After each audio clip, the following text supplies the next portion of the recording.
Garuda Express, an international courier service.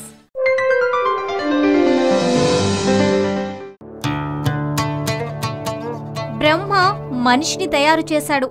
అన్ని తెలివితేటలను సకల సామర్థ్యాలను ఇచ్చాడు. ధైర్యం, సాహసం, నమ్మకం, ముందు చూపు, ఆత్మవిశ్వాసం నూరి నింపాడు. ఆ తరువాత బ్రహ్మకి భయం పట్టుకుంది. వీడు కాలాంతకుడు, ప్రాణాంతకుడు, దేవాంతకుడు అయిపోతాడేమో, కాబట్టి వీడి బలాన్ని మొత్తం వీడికి దక్కకుండా దాచేయాలి అనుకున్నాడు.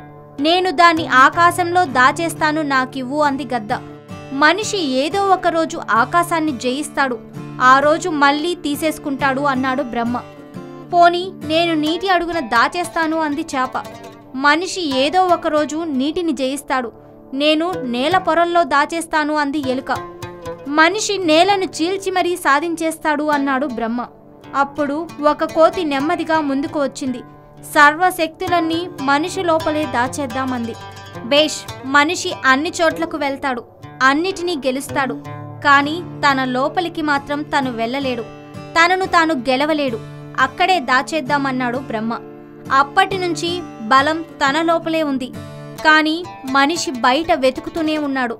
అందుకే నిన్ను నువ్వు నమ్ము, నీ ఆత్మవిశ్వాసాన్ని పెంపొందించుకో, లక్ష్యాన్ని ఛేదించు, అనుకున్నది సాధించు. ఈ వీడియో మీకు నచ్చినట్లయితే మీ బంధుమిత్రులకు షేర్ చేయండి, వారిలో ఆత్మవిశ్వాసాన్ని పెంపొందించండి.